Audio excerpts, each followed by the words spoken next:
आपकी गरिमामयी उपस्थिति का इस आयोजन को लाभ हुआ है। हम सभी भाग्यशाली महसूस करते हैं और आपको साभार नमन करते हैं।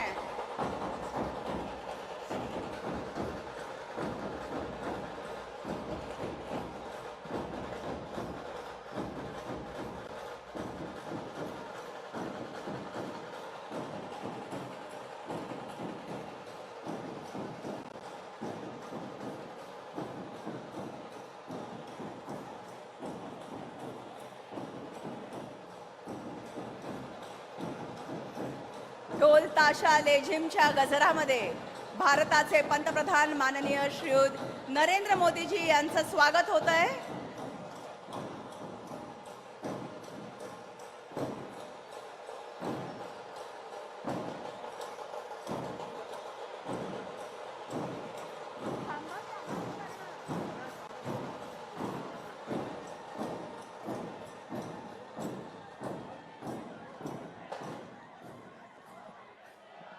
धन्यवाद। नमस्कार। विभिन्न कार्य तथा परियोजनाओं के भूमि पूजन, शिलान्यास, उद्घाटन, लोकार्पण एवं लाभ वितरण समारोह के लिए उपस्थित सभी का विशेष रूप से मंच पर विराजमान माननीय प्रधानमंत्री जी का आज के इस खास समारोह में मैं मानसी तहदिल से स्वागत करती हूँ। मराठी परंपरागत फेटा, मान वस्त्र, मान चिन्ह तथा फूलों का हार देकर भारत के प्रधानमंत्री माननीय श्री नरेंद्र मोदी जी का स्वागत करेंगे महाराष्ट्र के मुख्यमंत्री माननीय श्री एकनाथ शिंदे जी तथा महाराष्ट्र के उप मुख्यमंत्री माननीय श्री देवेंद्र फडणवीस जी।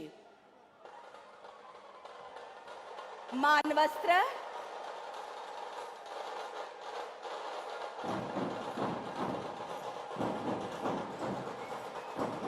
परंपरागत मराठी फेटा,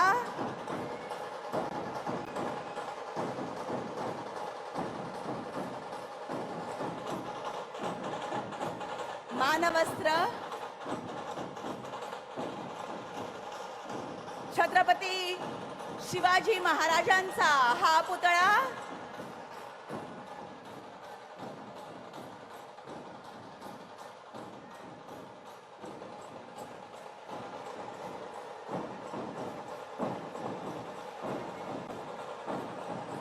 MMRDA तर्फे हे सन्मान चिन्ह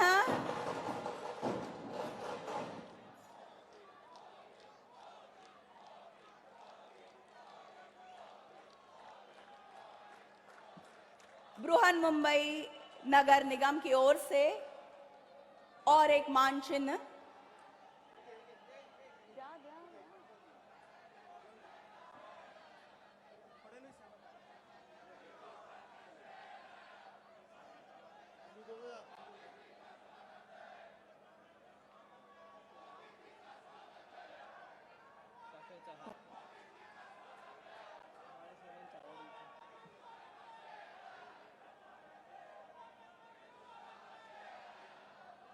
आणि हा विशेष चाफ्याचा हार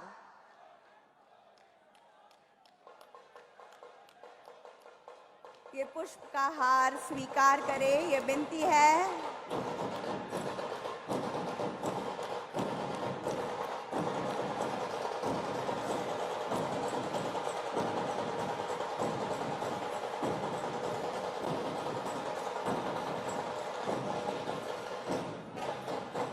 धन्यवाद।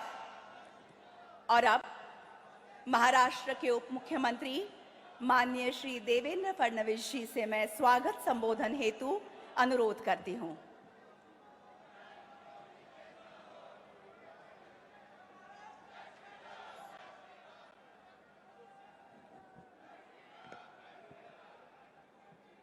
हिंदवी स्वराज्याचे सरसंस्थापक छत्रपती शिवरायांना मानाचा मुजरा करतो।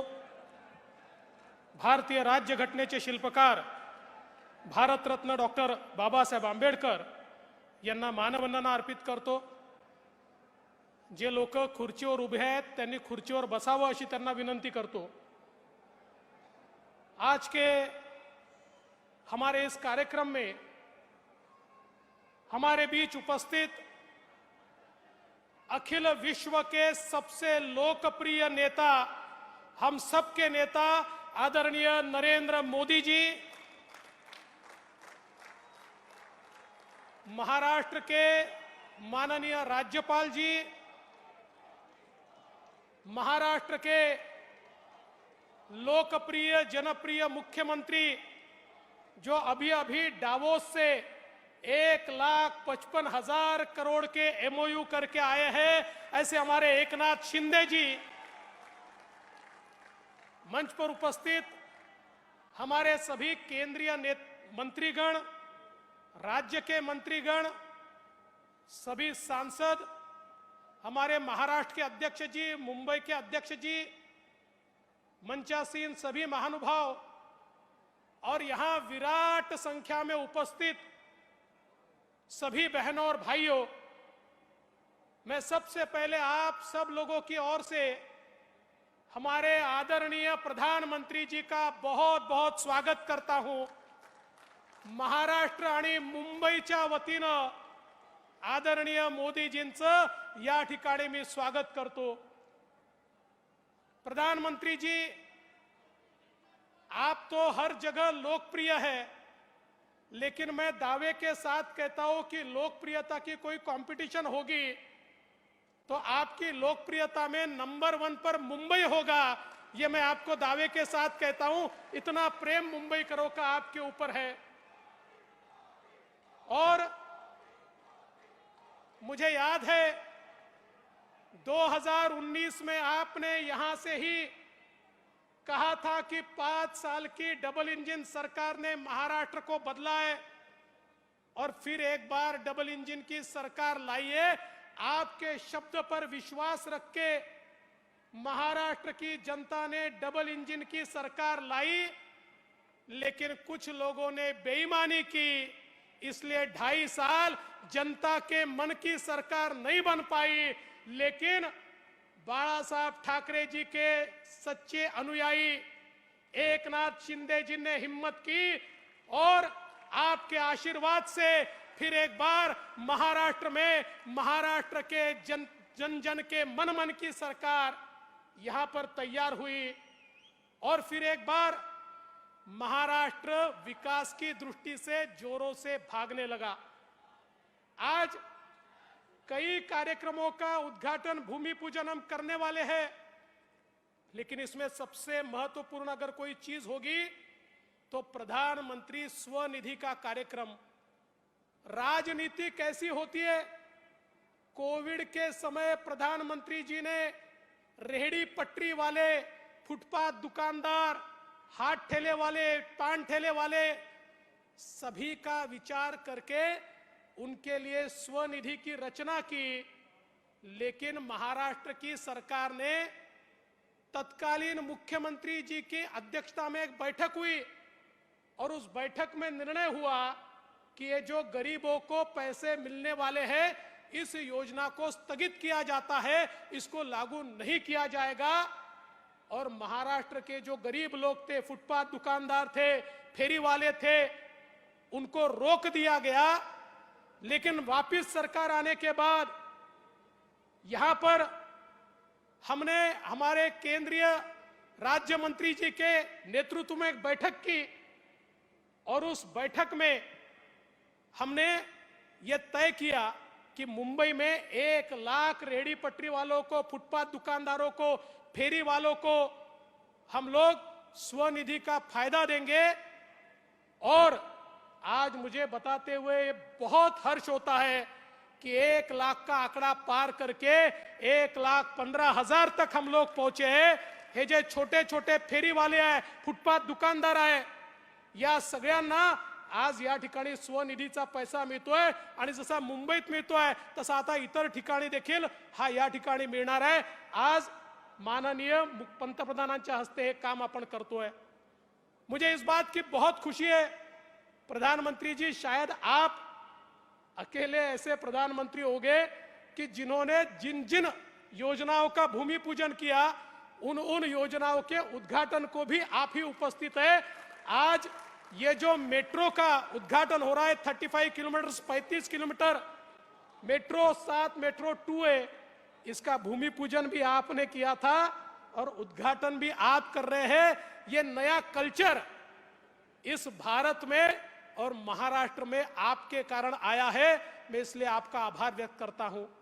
सबसे महत्व की बात, आज मुंबई करता एसटीपी, मुंबई सारखं इतकं महत्वाचं शहर, या शहरामध्ये रोज हजारो नाही करोडो लिटर पाणी ट्रीट न करता, कुठली प्रक्रिया न करता आम्ही समुद्रात सोडत होतो।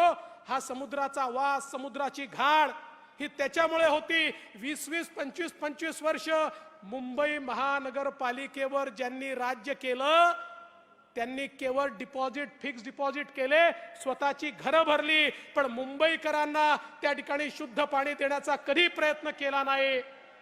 पण या ठिकाणी मी ज्यावेळेस मुख्यमंत्री होतो त्यावेळेस महानगरपालिकेला सांगितलं, हे पाणी असं सोडता येणार नाही, तुम्हाला एसटीपी तयार करावे लागतील।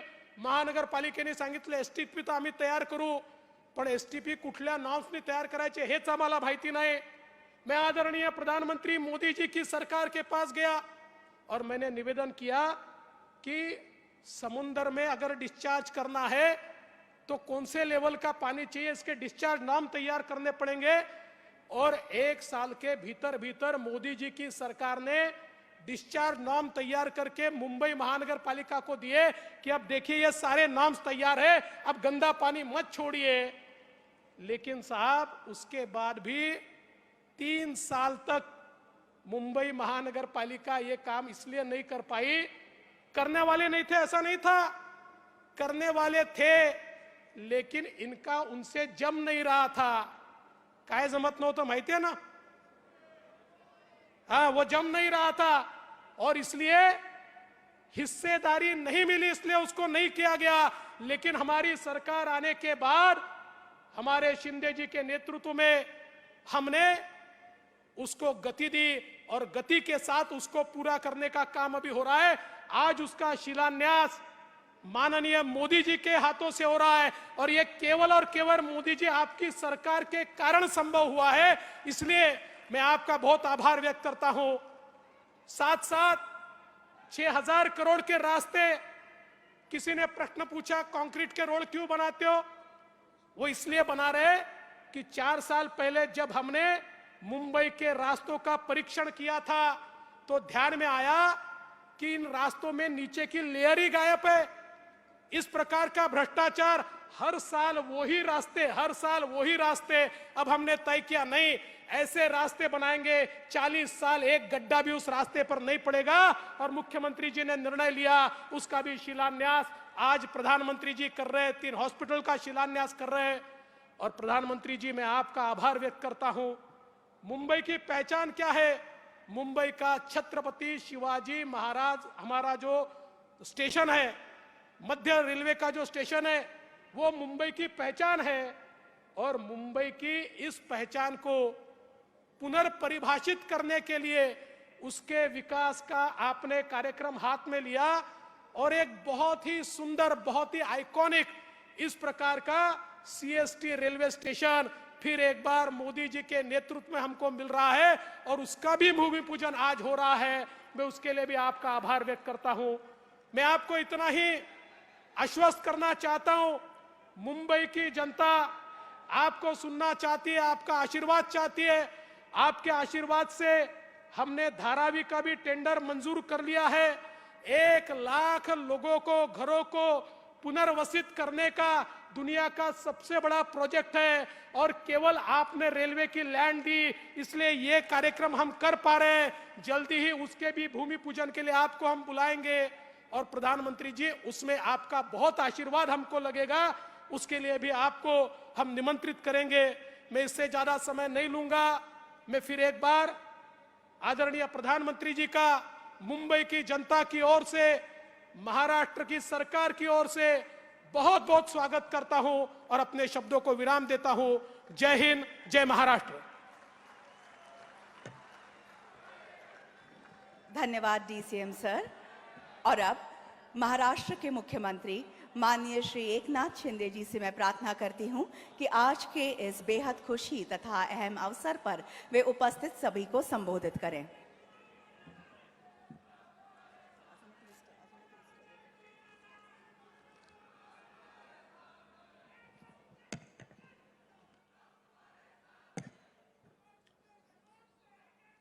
मुंबईमध्ये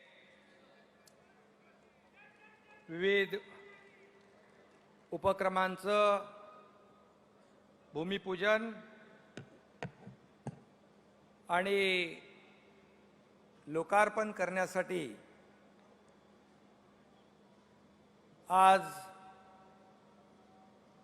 व्यासपीठावर उपस्थित आपल्या भारत देशाचे लोकप्रिय आणि यशस्वी प्रधानमंत्री नरेंद्र मोदी साहेब यांचं मी आपल्या सगळ्यांच्या वतीने मुंबई नगरीच्या वतीने मनापासून स्वागत करतो आणि त्यांना मनापासून धन्यवाद देतो। व्यासपीठावर उपस्थित महामहिम राज्यपालजी, राज्याचे लोकप्रिय उपमुख्यमंत्री देवेंद्र फडणवीसजी, व्यासपीठावरील सर्व मान्यवर मंत्रीगण, उपस्थित सर्व खासदार, आमदार आणि नजर पोचत नाही इथपर्यंत मोदी साहेबांना बघायला आणि ऐकायला आलेले सर्व मुंबईकर बांधव, भगिनी आणि पत्रकार मित्रांनो,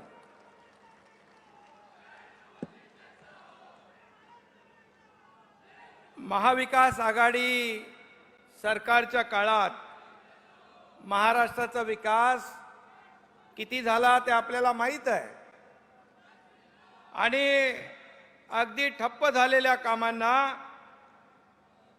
खऱ्या अर्थाने चालना देण्यासाठी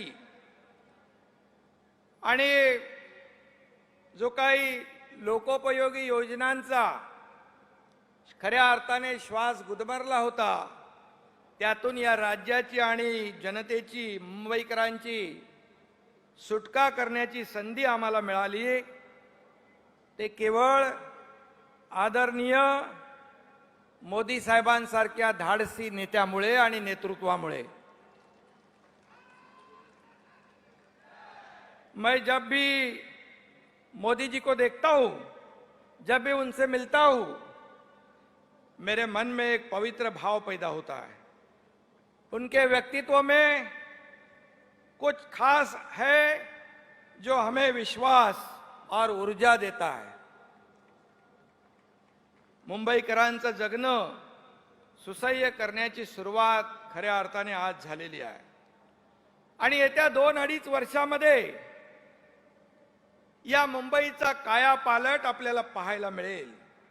खऱ्या अर्थाने आजच्या दिवसाची सुरुवात ही सुवर्ण अक्षरात नोंद करावी अशीच ठरेल असं मला खात्री है।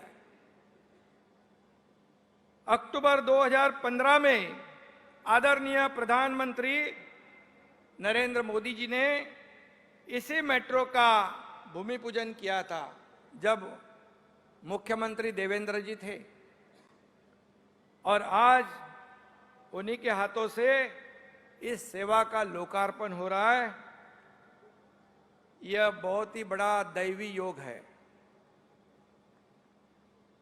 और इसीलिए मैं मोदी जी का, आदरणीय प्रधानमंत्री जी का तहे दिल से स्वागत करता हूं, उनका अभिनंदन भी करता हूं, क्योंकि हमारी विनती को उन्हें मंजूर किया उन्होंने और यहां पधारे हैं। इसलिए हम सब लोग उनके आभारी हैं। महाराष्ट्र के लोग खुशनसीब है कि जिन हाथों से आगाज हुआ था, आज उन्हीं हाथों से अंजाम दिया जा रहा है। ये बहुत कम देखने को मिलता है, क्योंकि कई लोगों की मंशा, इच्छा, अपेक्षा थी कि यह कार्यक्रम मोदी जी के हाथों से ना हो, लेकिन नियति के सामने किसी का नहीं चलता है।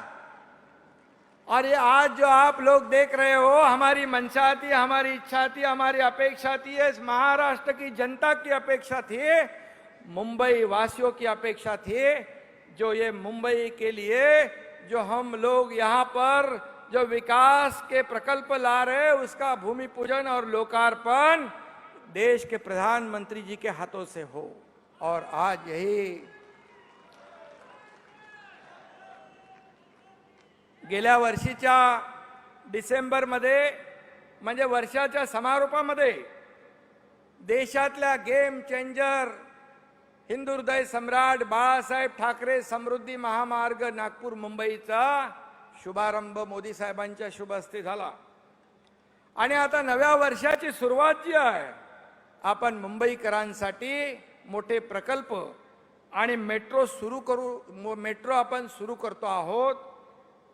खऱ्या अर्थाने एक कार्यक्रम राज्याच्या उपराजधानीत झाला आणि आजचा हा कार्यक्रम आपल्या राज्याच्या राजधानीमध्ये एक अभूतपूर्व सोहळा आपण या ठिकाणी करतो आहे। आणि म्हणून समृद्धी महामार्ग हा नागपूर आणि मुंबईला जोडणारा महामार्ग झाला। महाराष्ट्राची भाग्यरेषा असलेल्या या मार्गामुळे समृद्धी या मुंबईमध्ये दाखल होती आहे। आणि खऱ्या अर्थाने आमचं दोघांचंही स्वप्न होतं की मेट्रोच्या रूपाने देखील हे दुसरं स्वप्न आपल्या मुंबईकरांचं साकार होताना आपण पाहतोय। वंदनीय बाळासाहेब ठाकरे आणि पंतप्रधान आदरणीय मोदीजी यांचं जिव्हाळ्याचं नातं होतं, आपल्याला मला सांगण्याची आवश्यकता नाही।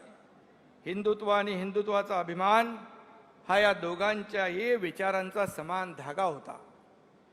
आणि विकासाचं राजकारण हा पाया होता। तेच सूत्र धरून अत्यंत महत्वाकांक्षी अशा प्रकल्पांचं भूमिपूजन करण्यासाठी आदरणीय प्रधानमंत्री महोदय मुंबईत त्यांना आम्ही आमंत्रित केलं आणि या कार्यक्रमाला ते उपस्थित राहिले। त्याबद्दल मी पुन्हा एकदा त्यांना मनापासून खूप खूप धन्यवाद देतो। खरं म्हणजे यापुढे देखील आपण मेट्रो आहे, त्याचबरोबर आपल्या शिवडी नावाशेवा जो ट्रान्स हार्बर लिंक आहे, या देशातला सगळ्यात लांबीचा सिंगल लॉंगेस्ट सी ब्रिज आपण करतोय, त्याचं देखील लोकार्पण येत्या पुढच्या काही महिन्यामध्ये होईल। यामध्ये रस्ते आहेत, रेल्वे आहे, सागरी महामार्ग आहे आणि खऱ्या अर्थाने देशातला एक आदर्श असा वाहतूक आणि दळणवळण आराखडा आपण या महाराष्ट्राच्या माध्यमातून आपल्याला जगासमोर ठेवता येईल, त्याचाही मला सार्थ अभिमान आहे। आणि म्हणून मेट्रो आपण सुरू करतोय, लाखो मुंबईकरांना त्याचा फायदा होईल। जवळपास 350 किलोमीटरचं मेट्रोचं जाळं जे देवेंद्रजींच्या काळामध्ये त्याला चालना मिळाली, परंतु मधले जे काही 2.5 वर्ष गेले ते आपल्या सगळ्यांना माहित आहे, त्याच्यामध्ये मी जात नाही। परंतु जसं सरकार आपलं आलं, सर्वसामान्य लोकांच्या मनातलं सरकार आल्यानंतर आपण त्या सर्व प्रकल्पांना चालना दिली आणि त्याला देखील युद्ध पातळीवर आपण सुरू केलं। आणि म्हणून जेव्हा हे 337-350 किलोमीटरचं नेटवर्कचं जाळं कंप्लीट होईल, या रस्त्यावरचे 30 ते 40 लाख वाहनं ही रस्त्यावरून निघतील। या लोकांचा वेळ वाचेल, प्रदूषण कमी होईल, लोकांच्या जीवनामध्ये आमूलाग्र बदल होईल। हे काम आपलं सरकार करतं। आणि म्हणून या ठिकाणी केवळ रस्ते, पूल आणि ह्या सगळ्या गोष्टी म्हणजे विकास नाही असं आपण म्हणतो। आणि म्हणून विकासाला मानवी चेहरा पाहिजे। आज आणखी या मुंबईकरांच्या आरोग्यामध्ये चांगल्या सुविधा मिळाल्या पाहिजे, यासाठी बाळासाहेब ठाकरे आपला दवाखाना देखील आपण आदरणीय प्रधानमंत्री महोदयांच्या शुभ हस्ते सुरू करतोय। 20 दवाखाने आज होत आहेत, 123 दवाखाने या ठिकाणी मार्च पर्यंत होतील। एक चांगली आरोग्य सुविधा त्या ठिकाणी सगळ्यांना मिळेल। मगाशी देवेंद्रजींनी सांगितलं, हे एसटीपीचं जे काय त्यांनी सांगितलं की किती वर्षापासून हे प्रलंबित होते, परंतु इच्छाशक्ती पाहिजे आणि इच्छाशक्ती दाखवल्यामुळे आज जे केले अनेक वर्ष प्रलंबित प्रश्न आपण सोडवतोय। कॉन्क्रीटचे रस्ते देखील या ठिकाणी आपण पाहतोय की कॉन्क्रीटचे रस्ते आता टीका करतायत। या आज 400 किलोमीटर कॉन्क्रीटच्या रस्त्यांचं भूमिपूजन आदरणीय प्रधानमंत्री करतात. पुढच्या महिन्यामध्ये आणखी 500 किलोमीटरचे रस्ते आपण या ठिकाणी कॉन्क्रीटचे करतोय. म्हणजे पुढच्या 2-2.5 वर्षामध्ये संपूर्ण मुंबई खड्डेमुक्त होईल आणि लोकांचं जीवन सुसह्य होईल. परंतु आपण पाहिलं की याला देखील खोडा घालण्याचं काम काही लोक करतायत.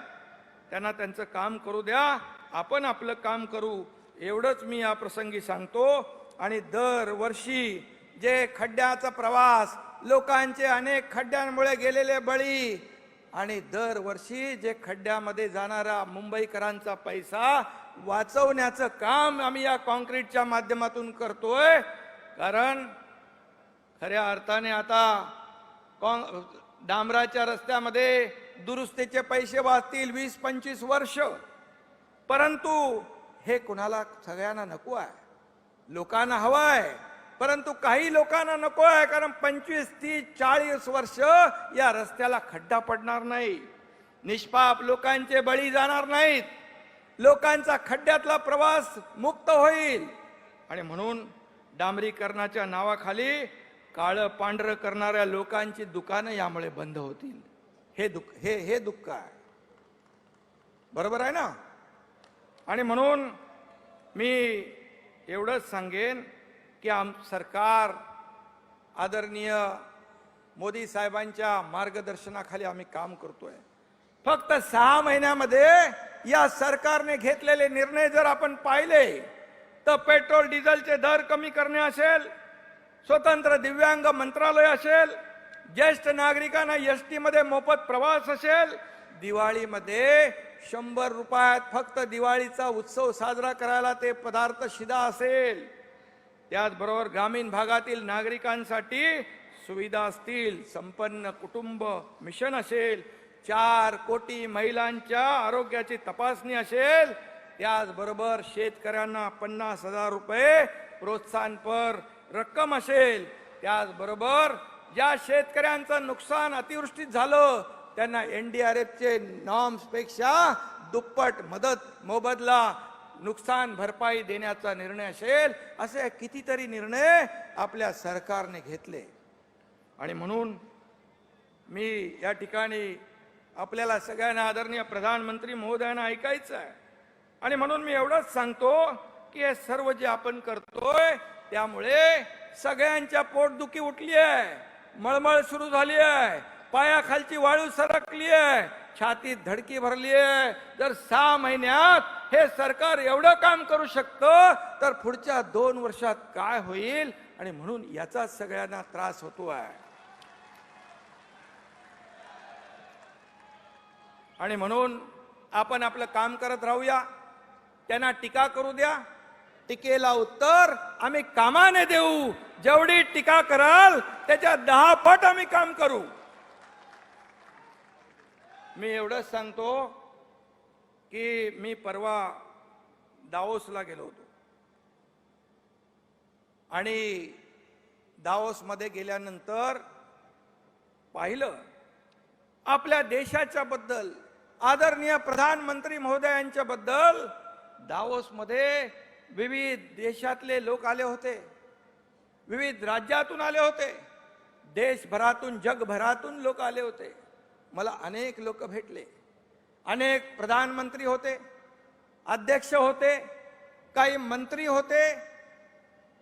ते फक्त आणि फक्त मोदी साहेबांच्या बद्दल विचारायचे, मोदी साहेबांच्या बद्दल विचारायचे. मोदी साहब एक तो प्रधानमंत्री, आदरणीय प्रधानमंत्री जी एक लग्जमबर्ग के प्राइम मिनिस्टर मिले, मुझे कहा मैं मोदी जी का भक्त हूं. मेरे साथ उन्होंने फोटो खिंचवाया, बोले मोदी जी को एक फोटो दिखाई. जर्मन के कुछ लोग मिले, सऊदी के कुछ प्रमुख लोग मिले, बोले आप मोदी जी के साथ हो ना? मैंने कहा हम उनके लोग हैं.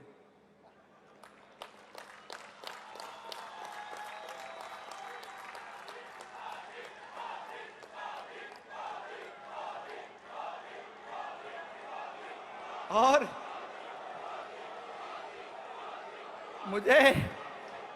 मुझे कहने को बहुत आनंद हो रहा है कि मोदी जी का करिश्मा, उनके लोकप्रियता की डंका तो अपने देश में तो बजा रहे हम सब, लेकिन दुनिया में दावोस में भी उनके नाम की डंका सुनाई पड़ रही है।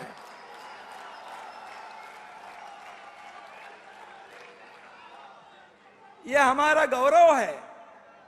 वहां ये सुनने के बाद 1,55,000 करोड़ के तो एमओयू हो गए, लेकिन इसके पीछे आशीर्वाद मोदी साहब का था, क्योंकि वहां पर जो माहौल था, वहां पर माहौल देखने के बाद इतनी खुशी हुई कि हमारे देश के प्रधानमंत्री जी का नाम पूरे दुनिया के प्रमुख लोगों के जबान पे है।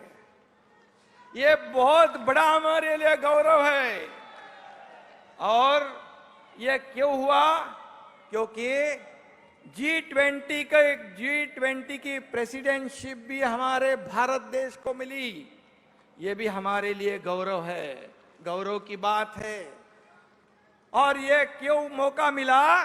क्योंकि पिछले 7-8 सालों में हमारे देश की अर्थव्यवस्था इतनी ऊंचाई पर आपने ले रखी, इसीलिए तो ये G20 का अध्यक्ष पद हमें मिला। और इसलिए मैं आपका आभारी हूं कि महाराष्ट्र को भी आपने मौका दिया। 4 शहरों में ये G20 के समिट हो रहे, मुंबई में हो गया, पुणे में होगा, नागपुर में होगा और संभाजी नगर औरंगाबाद में होगा। और इसलिए आप दुनिया भर के लोग मुंबई में आए थे, इतने खुश हो गए। अभी मैं यहाँ पर हमारे कमिश्नर चहल जी को भी धन्यवाद दूंगा कि उन्होंने भी बहुत अच्छा काम किया। ये मुंबई को चमका दिया तो लोगों के पेट में दर्द होने लग गया। ये क्यों हुआ? अरे भाई 15-20 साल आपको मौका था, आपने नहीं किया, हम 6 महीने में कर दिया। तो अच्छा तो बोलो अच्छे चीज को। तो ये मौका हमें मिला कि हमारे राज्य का इंफ्रास्ट्रक्चर, राज्य का ब्रांडिंग, शोकेसिंग करने का अवसर आपने हमें आदरणीय प्रधानमंत्री जी ने दिया। इसलिए मैं उनका बहुत बहुत आभारी हूं। इतना ही मैं कहूंगा, एवढंच मी सांगतो की मुंबईचा विकास करायचा आहे, मुंबईचा चेहरा मोहरा बदलायचा आहे। गेले 20-25 वर्ष जे झालं नाही, हे सरकार 3-4-5 महिन्यामध्ये कामाला सुरुवात झाली आहे। लोकांना कळतंय, बदल जाणवतोय। किती कोणी टीका केली तरी सुद्धा या मुंबईतला मुंबईकर सुज्ञ आहे। आम्ही विकासाबरोबर पुनर्विकासाचे प्रकल्प पण पुढे नेतोय।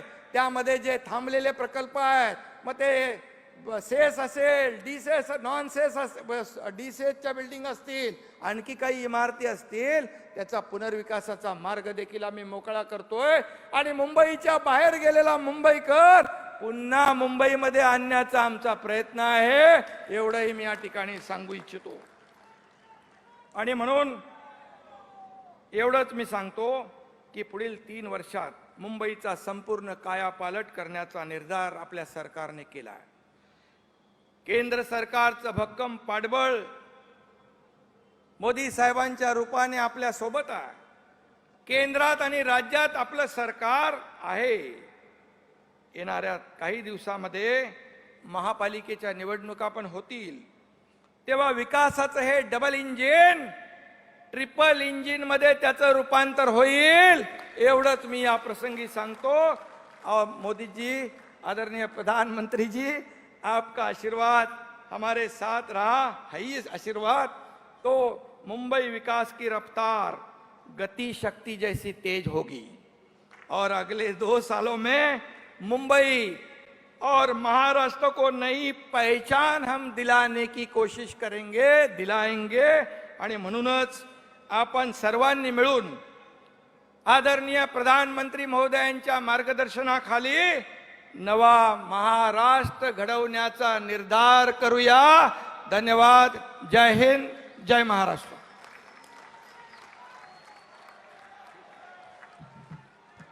खूप खूप आभार सीएम सर।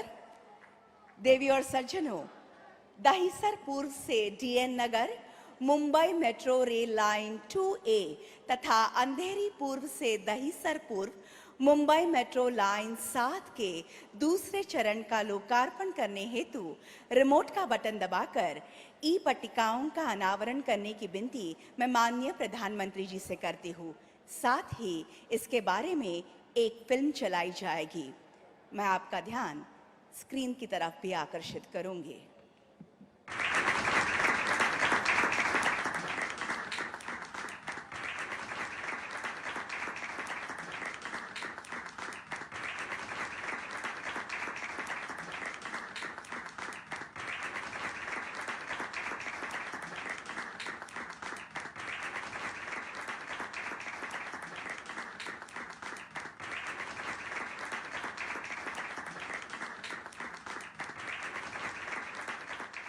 मुंबई 1,30,00,000 से भी ज्यादा आबादी वाले इस शहर को एक बेहद भरोसेमंद और सुरक्षित यातायात के साधन की जरूरत रही है। माननीय प्रधानमंत्री श्री नरेंद्र मोदी जी ने एक ऐसे भारत की कल्पना की जिसका हर कोना एक बेहतर यातायात नेटवर्क से जुड़ा हो। अगर हम एनवायरमेंट फ्रेंडली डेवलपमेंट का विचार करें तो मास ट्रांसपोर्टेशन इसका एक बहुत बड़ा महत्वपूर्ण पहलू है। आज देश में 50 शहरों में मेट्रो नेटवर्क बनाने की दिशा में हम आगे बढ़ रहे हैं। आज उनकी दूरदर्शिता और नेतृत्व के परिणाम स्वरूप मुंबई वासियों को एक ऐसे यातायात प्रणाली को अनुभव करने का अवसर प्राप्त होगा जो हरित है, स्वच्छ है और विश्व स्तरीय होने के साथ साथ पूर्णतः मेक इन इंडिया है। मुंबई की गति हर दिन बढ़ रही है। हमारा लक्ष्य है कि मुंबई के सबसे भीड़भाड़ इलाकों में इन 2 नई मेट्रो लाइन से यात्रियों को काफी राहत मिलेगी। न ही आप घंटों अब ट्रैफिक में फंसेंगे, बल्कि गर्मी और प्रदूषण से भी आपको बहुत राहत मिलेगी। ये हमारी मुंबई है, फास्ट है, मॉडर्न है और स्मार्ट है। आज माननीय प्रधानमंत्री श्री नरेंद्र मोदी जी अपने कर कमलों से मुंबई मेट्रो की लाइन 7 और 2A का अनावरण करेंगे। ये मेट्रो मार्ग के मुंबई के उत्तर को दक्षिणी भाग से और मुंबई के पूर्व और पश्चिमी भाग से जोड़ेंगी। आज इस मेट्रो विस्तार का एक हिस्सा बनते हुए मुझे बहुत बहुत खुशी हो रही है। मेट्रो के लिए कठोर परिश्रम करने वाले संपूर्ण टीम का मैं बहुत बहुत अभिनंदन करता हूँ। चालक रहित सुविधा से लैस होने के साथ साथ इस CBTC मेट्रो ट्रांसपोर्ट सिस्टम में अनेकों सुविधाएं हैं। शून्य carbon emission, well designed metro stations, स्वचालित फेयर कलेक्शन गेट्स, यात्रियों की सुरक्षा हेतु प्लेटफॉर्म स्क्रीन डोर, दिव्यांग नागरिकों की सुविधा हेतु डिब्बों में आरक्षित व्हील चेयर के लिए जगह, साथ ही साइकिल के साथ यात्रा करने के लिए सुनिश्चित साइकिल स्टैंड। हर मेट्रो स्टेशन का निर्माण पर्यावरण के अनुकूल किया गया है और अधिकतर स्टेशन प्लैटिनम रैंक से प्रमाणित भी हैं। MMRDA बेहतर यात्रा के लिए मुंबई वन ऐप और NCMC कार्ड की सुविधा भी प्रदान करने जा रहा है। मुंबई जो सपनों का शहर है। मुंबई मेट्रो उन सपनों को गतिशील बनाता है।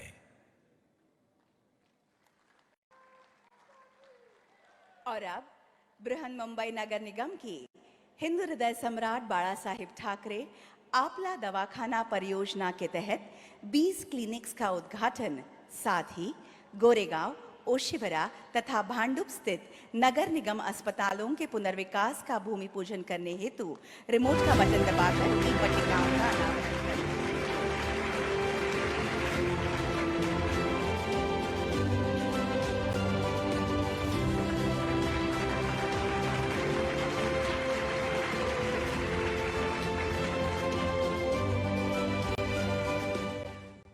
भारत का नेतृत्व करने वाले प्रधानमंत्री श्रीयुत नरेंद्र मोदी जी के दूरदर्शी नेतृत्व के कारण पूरे देश की स्वास्थ्य सेवाओं में अभूतपूर्व विकास हुआ है।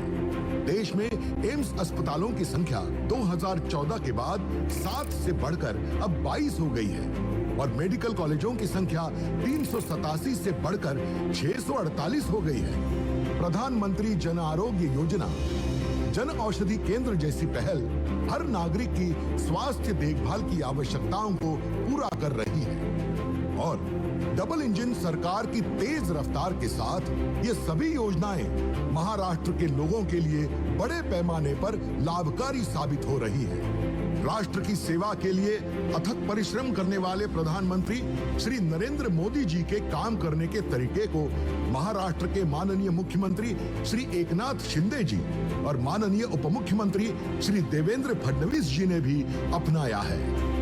मुंबई शहर एवं उपनगरों की बढ़ती जनसंख्या को ध्यान में रखते हुए मुंबई उपनगरों में आरोग्य सुविधाओं को सुदृढ़ बनाना आवश्यक है। इसी को ध्यान में रखते हुए माननीय मुख्यमंत्री जी की परिकल्पनाओं के अनुसार 17 नवंबर 2022 को हिंदू हृदय सम्राट बाला साहेब ठाकरे आपला दवाखानों का लोकार्पण हुआ और आज माननीय प्रधानमंत्री जी के कर कमलों से कुल 20 नए हिंदू हृदय सम्राट बाला साहेब ठाकरे आपला दवाखानों का लोकार्पण होने जा रहा है। साथ ही उपनगरों में बृहद मुंबई महानगर पालिका द्वारा वर्तमान अस्पतालों के सुधार हेतु विभिन्न परियोजनाएं कार्यान्वित की जा रही हैं, जिसमें मुख्य है भांडुप मल्टी स्पेशलिटी अस्पताल, जहां 360 बेड वाला अस्पताल आकार लेगा, जो करीबन 10 से 12 लाख नागरिकों को आरोग्य सेवाएं प्रदान करेगा। गोरेगांव के सिद्धार्थ हॉस्पिटल का भी होगा पुनर्विकास, जिसमें कुल 306 बेड की सुविधा होगी। यह अस्पताल 8 से 10 लाख नागरिकों को आरोग्य सुविधाएं प्रदान करेगा। अस्पतालों के साथ साथ प्रसूति गृहों के पुनः निर्माण का भी सरकार का लक्ष्य है, जिसमें मुख्य है ओशिवारा मैटरनिटी हॉस्पिटल, जिसमें 11 मंजिला भवन का निर्माण होगा, जिसका लाभ 3 लाख से अधिक जनसंख्या को मिलेगा। मुंबई तथा महाराष्ट्र के लिए ये गर्व की बात है कि आज इन 2 अस्पताल तथा प्रसूति गृह का भूमि पूजन माननीय प्रधानमंत्री श्रीयुत नरेंद्र मोदी के कर कमलों से किया जा रहा है। और अब 2464 mld क्षमता की 7 वेस्ट वाटर ट्रीटमेंट फैसिलिटीज का भूमि पूजन करने हेतु रिमोट का बटन दबाकर ई पट्टिका का अनावरण करने की विनती मैं माननीय प्रधानमंत्री जी से करती हूँ। साथ ही इसके बारे में एक फिल्म चलेगी।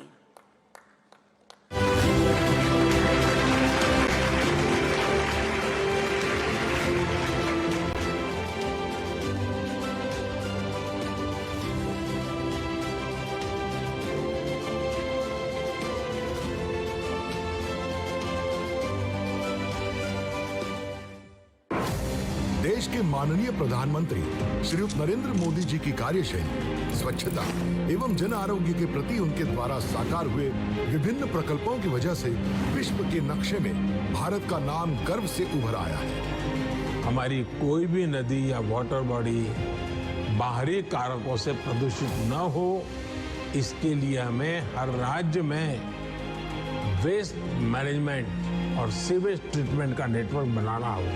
इसी संकल्प से प्रेरणा लेकर मुंबई में 7 जगहों पर माननीय मुख्यमंत्री श्री एकनाथ शिंदे और माननीय उपमुख्यमंत्री श्री देवेंद्र फडणवीस के नेतृत्व में बृहन मुंबई महानगर पालिका द्वारा 17,182 करोड़ रुपए की लागत से 7 एसटीपी की महत्वाकांक्षी परियोजना साकार होने जा रही है, जो कई सालों से रुकी हुई थी। मुंबई शहर सिर्फ महाराष्ट्र की राजधानी ही नहीं, बल्कि देश की भी आर्थिक राजधानी है।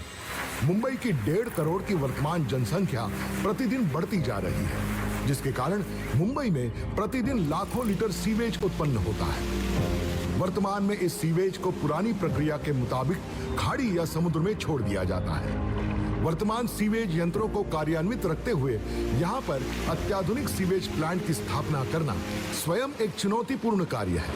भावी जनसंख्या को ध्यान में रखते हुए आकार ले रही परियोजनाएं एसबीआर, एमडीआर और सीएसबीआर जैसी आधुनिक तकनीकों पर आधारित है, जो सारे प्रमाण पूरे करती है। मुंबई सीवेज परियोजना के तहत आकार ले रहे इन 7 प्लांट्स की कुल क्षमता प्रतिदिन 2,464 मिलियन लीटर है।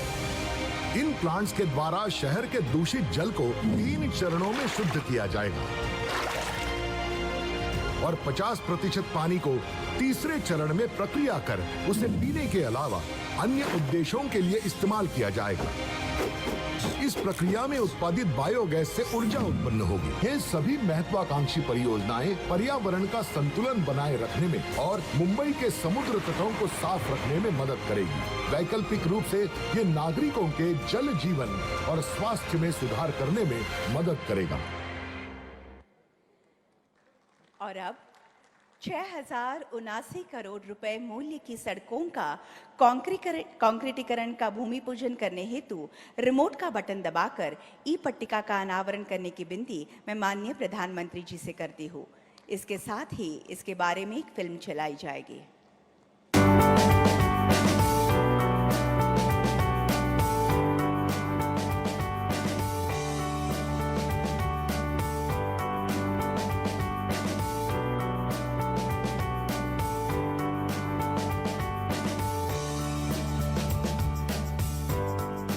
भारत की अर्थव्यवस्था को रफ्तार देता है आर्थिक राजधानी मुंबई शहर। इस मुंबई की रफ्तार उसकी सड़कें हैं। देश की सड़क निर्माण में नया इतिहास प्रधानमंत्री श्री नरेंद्र मोदी जी के नेतृत्व में रचा गया है। आज पहली बार देश में ऐसी सरकार है जिसने इंफ्रास्ट्रक्चर को एक मानवीय स्वरूप दिया।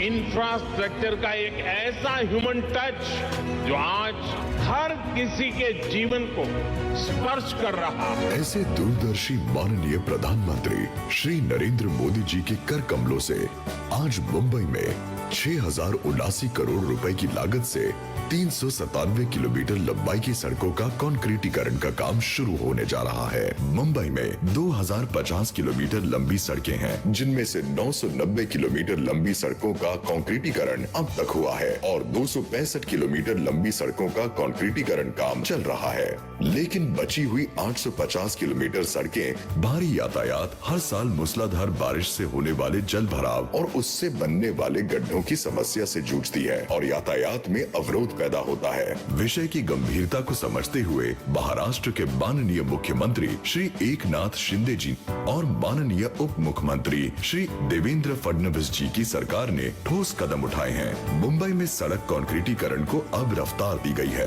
बीएमसी द्वारा पहली बार इतनी बड़ी संख्या में सड़क कंक्रीटीकरण का काम होने जा रहा है, जिससे सड़कें अच्छी बने और हमेशा गड्ढों से मुक्त रहें। बची हुई 450 किलोमीटर सड़कों का कंक्रीटीकरण भी आने वाले समय में जल्द से जल्द करने के निर्देश महाराष्ट्र की गतिशील सरकार ने दिए हैं। कंक्रीट की नई सड़कें रफ्तार के साथ सुरक्षितता भी प्रदान करेंगी। उच्चतम गुणवत्ता से बनी पूर्व निर्मित नालियां मजबूती प्रदान करेंगी तथा यूटिलिटी डक्ट्स के कारण बार बार खुदाई की जरूरत नहीं रहेगी, जिससे सड़कों को लंबी आयु मिलेगी। ट्रैफिक को गति मिलने से कार्बन उत्सर्जन कम होगा, गाड़ी की माइलेज और पैसों की बचत बढ़ेगी। हर 400 मीटर की दूरी पर बरसाती पानी संजोने वाले सोक पीट बनेंगे। पारदर्शिता से की गई बिडिंग, सर्वश्रेष्ठ कंपनियां, कुशल श्रम शक्ति, उच्च गुणवत्ता वाली मशीनरी, इन सब का मेल होकर मुंबई की सड़कों का कंक्रीटीकरण नया इतिहास रचने जा रहा है। और अब Chhatrapati Shivaji Maharaj terminus railway station के पुनर्विकास का शिलान्यास करने हेतु रिमोट का बटन दबाकर ई पट्टिका का अनावरण करने की विनती मैं माननीय प्रधानमंत्री जी से करती हूँ। साथ ही इसके बारे में एक फिल्म चलेगी।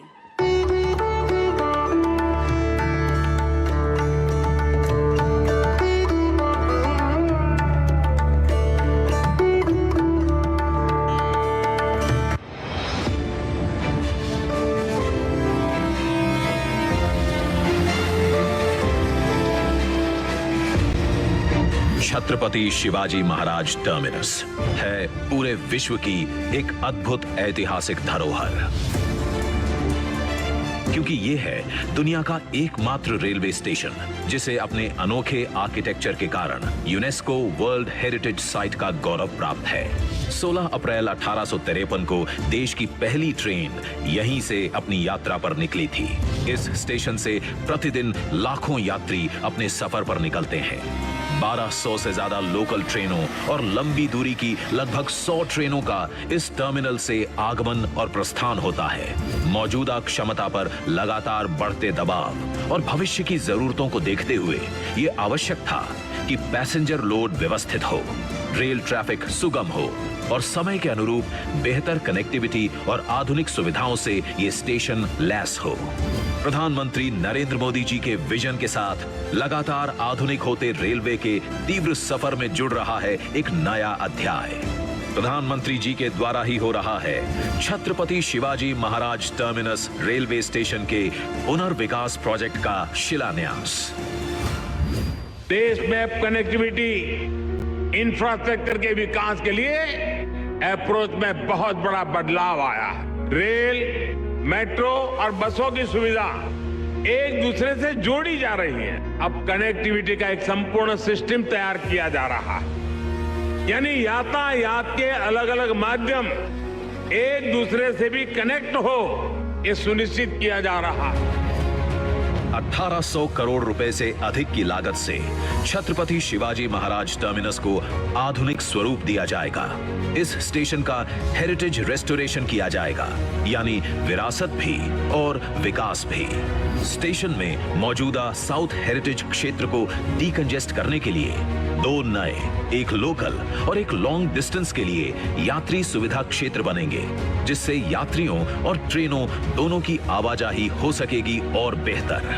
मल्टीपल एंट्री एग्जिट, पर्याप्त पार्किंग एरिया जैसी सुविधाएं यात्रियों को बेहतर अनुभव देंगी। साथ ही टर्मिनस का मेट्रो लाइन के साथ भी एकीकरण होगा, ताकि कनेक्टिविटी का इंटीग्रेशन हो और लोगों को आवाजाही में सहजता। दिव्यांगजनों की सुगम्यता सुनिश्चित करने के लिए विशेष व्यवस्था होगी। टर्मिनस में यात्रियों के लिए डबल लेवल कॉन्कोर्स एरिया का भी निर्माण होगा, जहां रिटेल शॉप, रेस्टोरेंट और वेटिंग एरिया जैसी सभी आधुनिक सुविधाएं होंगी।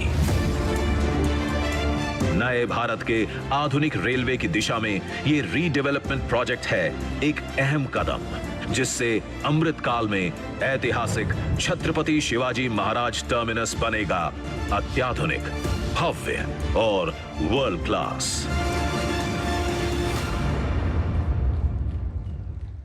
और अब प्रधानमंत्री पथ विक्रेता आत्मनिर्भर निधि अर्थात पीएम स्वनिधि के अंतर्गत 1 लाख से अधिक लाभार्थियों को डायरेक्ट बेनिफिट ट्रांसफर प्रक्रिया का आरंभ रिमोट का बटन दबाकर करने की विनती मैं माननीय प्रधानमंत्री जी से करती हूँ। इसके साथ ही इसके बारे में एक फिल्म चलाई जाएगी।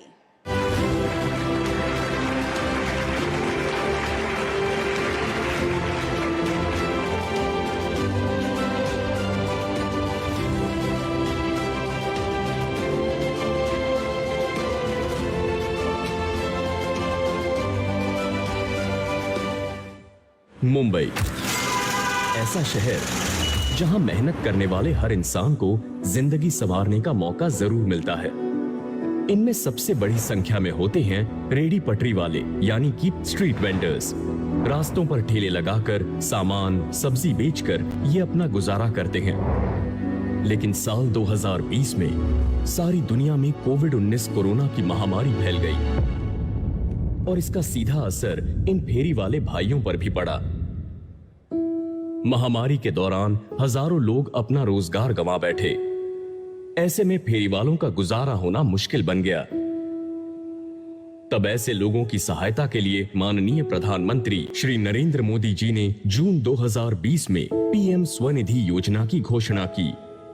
इस योजना को ऐसे ही इतना सरल बनाया गया है कि सामान्य से सामान्य व्यक्ति भी इससे जुड़ सके। पीएम स्वनिधि योजना के तहत पहली बार बिना गारंटी 10,000 रुपए तक का कर्ज दिया जाता है और अगर समय पर यह कर्ज चुका दिया गया तो अगली बार 20,000 और उसके बाद 50,000 तक का कर्ज मिल सकता है। देश के अग्रगण्य बैंकों के सहकार्य से ये कर्ज दिया जाता है। इस योजना को महाराष्ट्र में बीएमसी यानी बृहन मुंबई महानगर पालिका में भी शुरू किया गया था। शुरुआती कुछ वजह से यह योजना धीमी थी, लेकिन समस्याओं का समाधान बृहन मुंबई महानगर पालिका ने महाराष्ट्र के मुख्यमंत्री श्री एकनाथ शिंदे जी और उप मुख्यमंत्री श्री देवेंद्र फडणवीस जी के मार्गदर्शन में ढूंढ ही लिया। केंद्र सरकार, महाराष्ट्र सरकार और बृहन मुंबई महानगर पालिका के इस योजना को सहज करने के लिए कदम उठाए गए। 2 अलग फॉर्म्स की जगह सिर्फ एक फॉर्म बनाया गया जो भरना आसान था। इस आसान प्रक्रिया के कारण मात्र 1 माह के भीतर 50,000 से ज्यादा आवेदन प्राप्त हुए। सिर्फ 2 महीने की अवधि में मुंबई में 2,310 सेमिनार किए गए, जिसके परिणामवश जरूरतमंद लोगों के लाखों आवेदन प्राप्त हुए। आज के इस शुभ अवसर पर भारत के माननीय प्रधानमंत्री श्री नरेंद्र मोदी जी के कर कमलों से इस योजना की कुल 100 करोड़ की राशि में से शुरुआती 1 लाख पात्र लोगों के खाते में स्वनिधि प्रदान की जा रही है। जतलाते हुए गर्व महसूस होता है कि अब से केवल आधे घंटे के अंदर अंदर इन सारे लाभार्थियों के बैंक खाते में धनराशि जमा हो जाएगी। देवी और सज्जनों, राष्ट्र की उन्नति के लिए दिन रात एक करने वाले, देश की छवि अंतर्राष्ट्रीय स्तर पर उजागर करने वाले विकास पुरुष भारत के प्रधानमंत्री माननीय श्री नरेंद्र मोदी जी से मैं आग्रह करती हूं कि आज के इस अत्यंत आनंद के तथा महत्वपूर्ण अवसर पर अपनी ओजस्वी वाणी तथा बहुमोल विचारों से हमें उपकृत करें।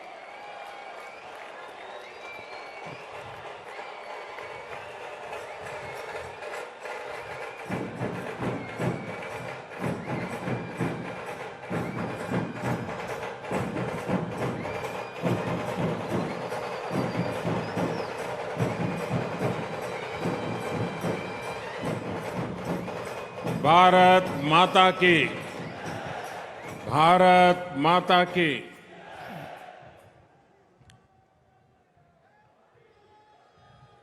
मुंबईतील माझ्या सर्व बंधू आणि भगिनींना माझा नमस्कार। महाराष्ट्र के राज्यपाल श्रीमान भगत सिंह कोश्यारी जी, मुख्यमंत्री श्रीमान एकनाथ शिंदे जी, उप मुख्यमंत्री श्रीमान देवेंद्र फडणवीस जी, केंद्रीय मंत्रिमंडल के मेरे सहयोगीगण,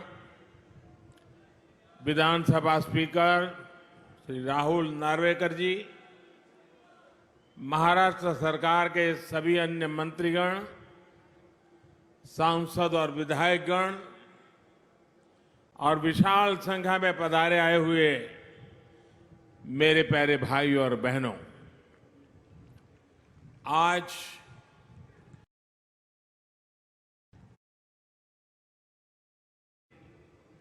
₹40,000 करोड़ लोकार्पण और शिलान्यास यहां हुआ है। मुंबई के लिए बेहद जरूरी मेट्रो हो, छत्रपति शिवाजी टर्मिनस के आधुनिकीकरण का काम हो, सड़कों में सुधार का बहुत बड़ा प्रोजेक्ट हो और बाला साहब ठाकरे जी के नाम से आपला दवाखाने की शुरुआत हो। ये मुंबई शहर को बेहतर बनाने में बड़ी भूमिका निभाने वाले हैं। थोड़ी देर पहले मुंबई के स्ट्रीट वेंडर्स को भी पीएम स्वनिधि योजना के तहत बैंक खातों में पैसा पहुंचा है। ऐसे सभी लाभार्थियों को और हर मुंबईकर को मैं बहुत बहुत बधाई देता हूं। भाई और बहनों, आजादी के बाद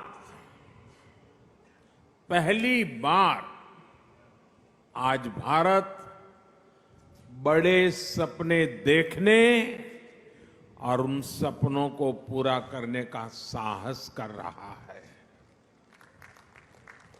वरना हमारे यहां तो पिछली सदी का एक लंबा कालखंड सिर्फ और सिर्फ गरीबी की चर्चा करना, दुनिया से मदद मांगना, जैसे तैसे गुजारा करने में ही बीत गया। ये भी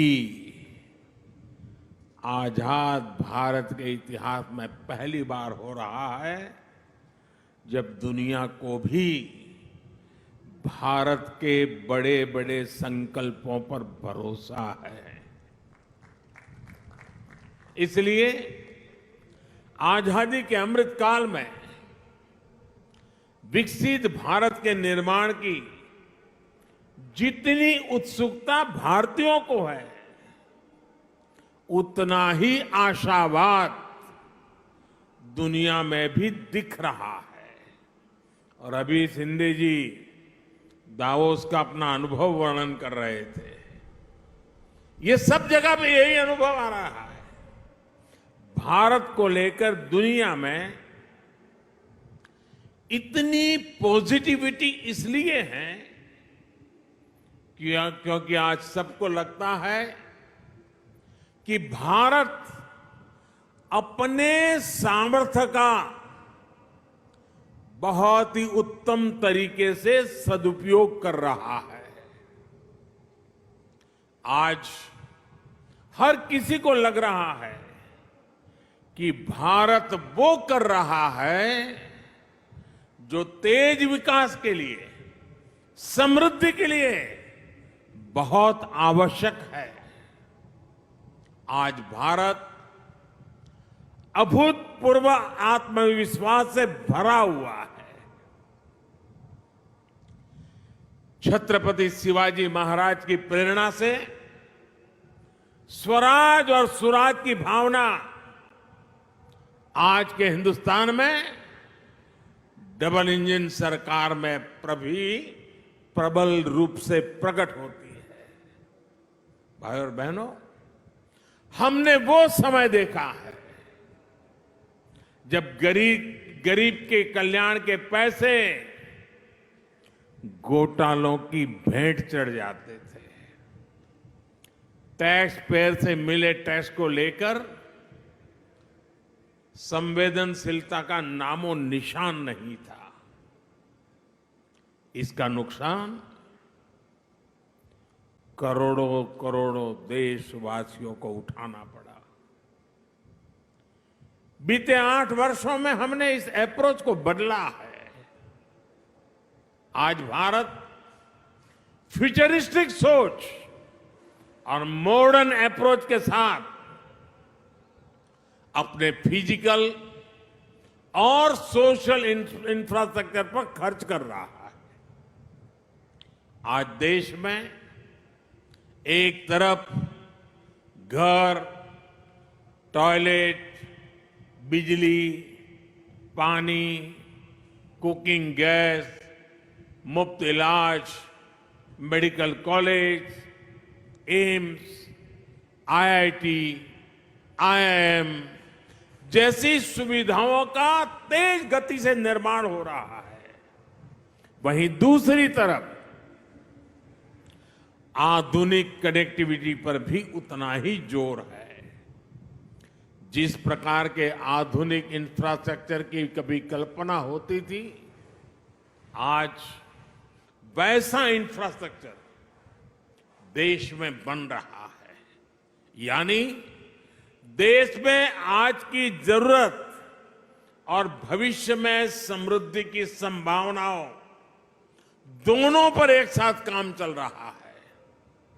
दुनिया की बड़ी बड़ी अर्थव्यवस्थाएं आज बेहाल है, लेकिन ऐसे मुश्किल समय में भी भारत 80 करोड़ से अधिक देशवासियों को मुफ्त राशन देकर के कभी भी उनके घर का चूल्हा बुझने नहीं देता है। ऐसे माहौल में भी भारत इंफ्रास्ट्रक्चर के निर्माण पर अभूतपूर्व निवेश कर रहा है। ये आज के भारत की प्रतिबद्धता को दिखाता है। विकसित भारत के हमारे संकल्प का प्रतिबिंब है। भाइयों और बहनों, विकसित भारत के निर्माण में हमारे शहरों की भूमिका सबसे अहम है। इसमें भी अगर हम महाराष्ट्र की बात करें तो आने वाले 25 वर्षों में राज्य के अनेक शहर भारत की ग्रोथ को गति देने वाले हैं। इसलिए मुंबई को भविष्य के लिए भी तैयार करना ये डबल इंजन सरकार की प्राथमिकता है। हमारी ये प्रतिबद्धता मुंबई में मेट्रो नेटवर्क के विस्तार में भी दिखती है। 2014 तक मुंबई में सिर्फ 10-11 किलोमीटर तक मेट्रो चलती थी। जैसे ही आपने डबल इंजन सरकार बनाई, वैसे ही इसका तेजी से विस्तार हुआ है। कुछ समय के लिए काम धीमा जरूर हुआ, लेकिन शिंदे जी और देवेंद्र जी की जोड़ी के आते ही अब फिर तेजी से काम होने लगा है। मुंबई में 300 किलोमीटर के नेटवर्क की तरफ हम तेज गति से आगे बढ़ रहे हैं। साथियों, आज देश भर में रेलवे को आधुनिक बनाने के लिए मिशन मोड पर काम चल रहा है। मुंबई लोकल और महाराष्ट्र की रेल कनेक्टिविटी को भी इससे फायदा हो रहा है। डबल इंजन सरकार सामान्य मानवी को भी वही आधुनिक सुविधा, वही साफ सफाई, उसी तेज रफ्तार का अनुभव देना चाहती है जो कभी साधन संपन्न लोगों को ही मिलती थी। इसलिए आज रेलवे स्टेशनों को भी एयरपोर्ट की तरह ही विकसित किया जा रहा है। अब देश के सबसे पुराने रेलवे स्टेशनों में से एक छत्रपति शिवाजी महाराज टर्मिनस का भी कायाकल्प होने जा रहा है। हमारी ये धरोहर अब 21वीं सदी के भारत की शान के रूप में भी विकसित होने जा रहा है। यहां लोकल और लंबी दूरी की ट्रेनों के लिए अलग अलग सुविधाएं बनेगी। लक्ष्य यही है कि सामान्य यात्रियों को बेहतर सुविधा मिले,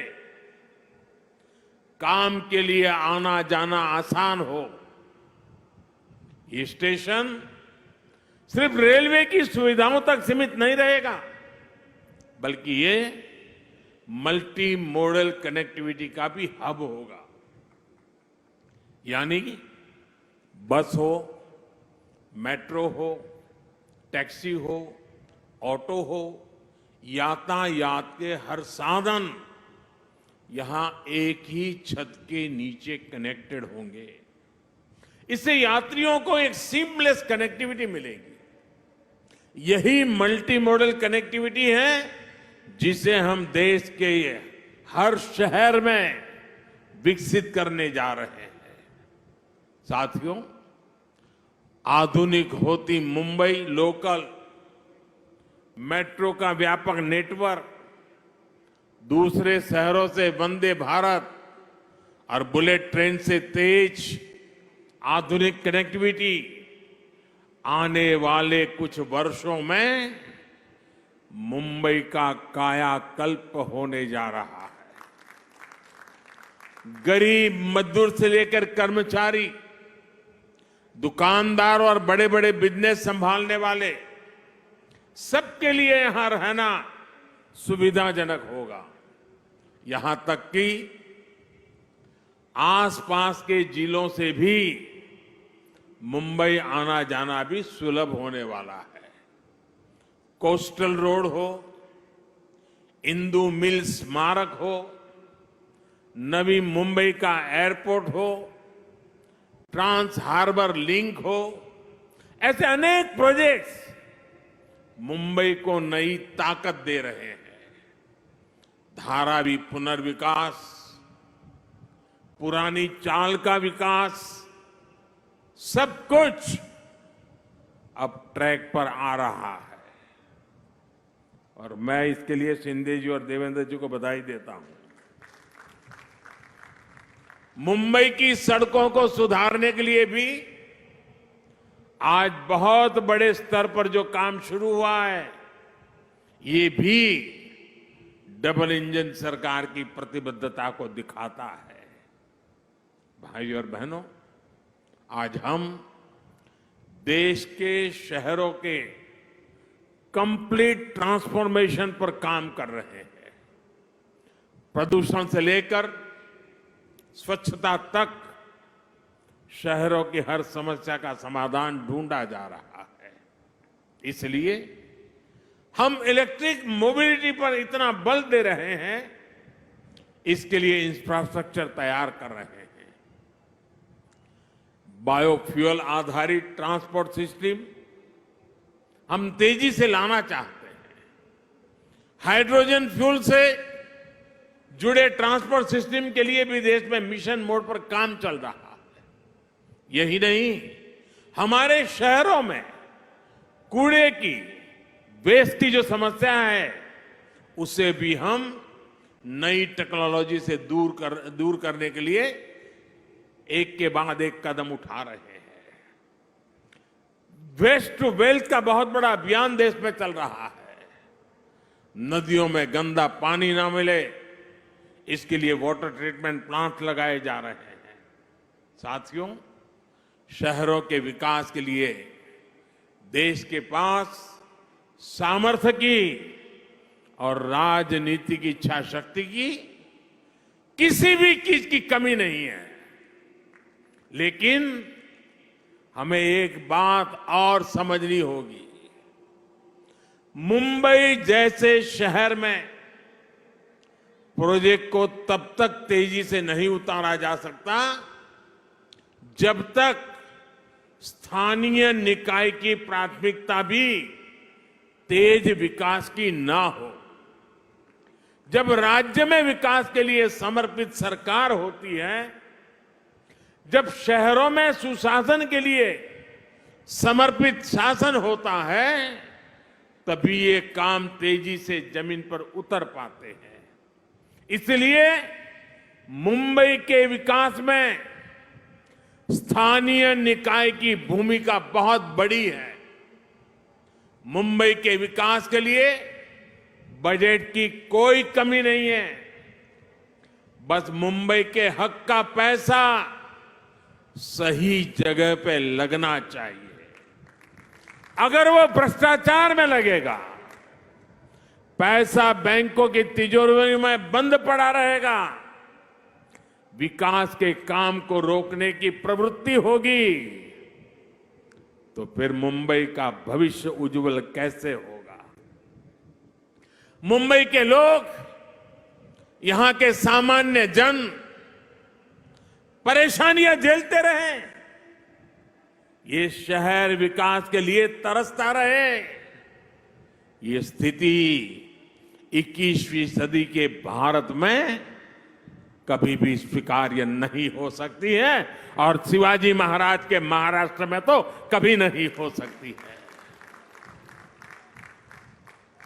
मैं मुंबई के लोगों की हर परेशानी को समझते हुए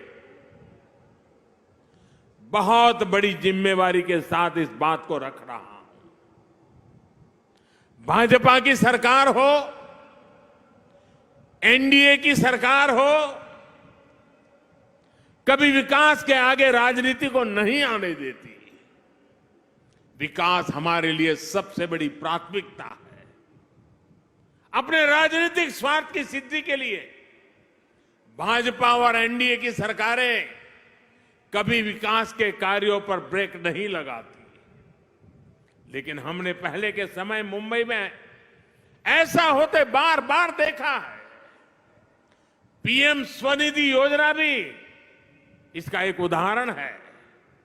हमारे शहरों में रेहड़ी वाले, पटरी वाले, ठेले वाले, ये काम करने वाले साथी जो शहर की अर्थव्यवस्था का अहम हिस्सा है, उनके लिए हमने पहली बार योजना चलाई। हमने इन छोटे व्यापारियों के लिए बैंकों से सस्ता और बिना गारंटी का ऋण निश्चित किया। देश भर में लगभग 35 लाख रेहड़ी पटरी वालों को इसका लाभ मिल चुका है। इसके तहत महाराष्ट्र में भी 5 लाख साथियों को ऋण स्वीकृत हो चुके हैं। आज भी 1 लाख से अधिक साथियों के बैंक खाते में सीधे पैसे जमा हो गए हैं। ये काम बहुत पहले होना चाहिए था। लेकिन बीच के कुछ समय में डबल इंजन की सरकार ना होने के कारण हर काम में अड़ंगे डाले गए, रुकावटें पैदा की गई, जिसका नुकसान इन सभी लाभार्थियों को उठाना पड़ा। ऐसा फिर ना हो इसलिए जरूरी है कि दिल्ली से लेकर महाराष्ट्र और मुंबई तक सबका प्रयास लगे, बेहतर तालमेल वाली व्यवस्था बने। साथियों, हमें याद रखना है कि स्वनिधि योजना सिर्फ लोन देने की योजना भर नहीं है, बल्कि ये रेहड़ी पटरी और ठेले वाले हमारे साथियों का आर्थिक सामर्थ्य बढ़ाने का अभियान है।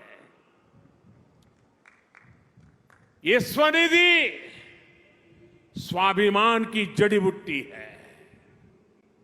मुझे बताया गया है कि स्वनिधि के लाभार्थियों को डिजिटल लेन देन की ट्रेनिंग के लिए मुंबई में 350 कैंप लगाए गए, जिसके चलते हमारे रेहड़ी पटरी वाले हजारों साथी डिजिटल लेन देन शुरू कर चुके हैं। ये सुनकर अनेक लोग चौंक जाएंगे कि इतने कम समय में देश भर में स्वनिधि योजना के लाभार्थियों ने करीब 50,000 करोड़ रुपए का डिजिटल ट्रांजैक्शन किया है। जिनको हम अनपढ़ मानते हैं, जिनको हम लोग किसी भी भाषा में अपमानित करते रहते हैं, उन मेरे छोटे छोटे साथियों ने जो आज मेरे सामने बैठे हैं, ये रेहड़ी पटरी वालों ने ऑनलाइन मोबाइल से 50,000 करोड़ रुपए का काम किया है। और उनका ये पराक्रम, उनका परिवर्तन का ये मार्ग निराशावादियों के लिए बहुत बड़ा जवाब है, जो कहते थे कि रेहड़ी ठेले पर डिजिटल पेमेंट कैसे होगी। डिजिटल इंडिया की सफलता इस बात का उदाहरण है कि जब सबका प्रयास लगता है तो असंभव कुछ भी नहीं होता है। सबका प्रयास की इसी भावना से हम मिलकर मुंबई को विकास की नई ऊंचाई पर ले जाएंगे। और मैं मेरे रेहड़ी पटरी वाले भाइयों से मैं कहना चाहता हूं, आप मेरे साथ चलिए। आप 10 कदम चलेंगे तो मैं 11 कदम चलूंगा आपके लिए।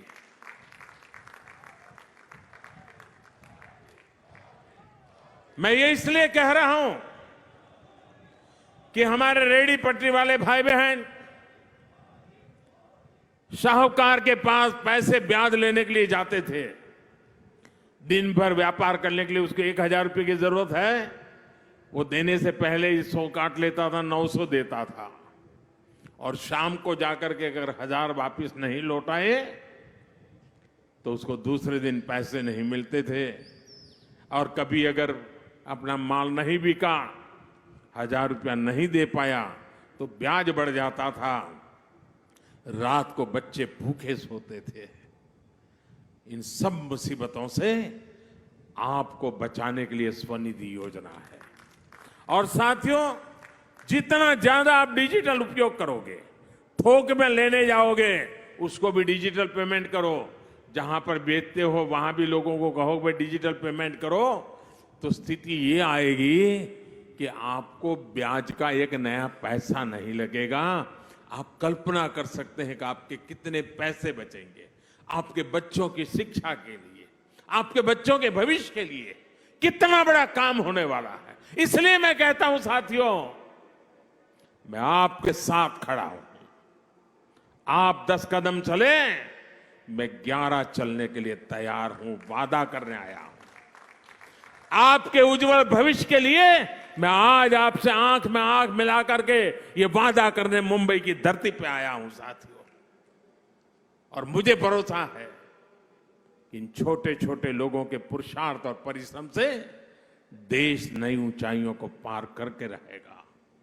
इसी विश्वास को लेकर के जब मैं आज फिर एक बार आपके पास आया हूं, मैं सभी लाभार्थियों को, सभी मुंबईकरों को, पूरे महाराष्ट्र को, और मुंबई तो देश के धड़कन है, पूरे देशवासियों को भी मैं इस विकास कार्यों के लिए बधाई देता हूं। शिंदे जी और देवेंद्र जी की जोड़ी आपके सपनों को साकार करेगी, ये मेरा पूरा विश्वास है। बोलो भारत माता की, भारत माता की। बहुत बहुत धन्यवाद। आपका संबोधन सौगात के रूप में बरकरार हो रहेगा। मैं दिल की गहराइयों से आपका आभार ज्ञापित करती हूं। धन्यवाद।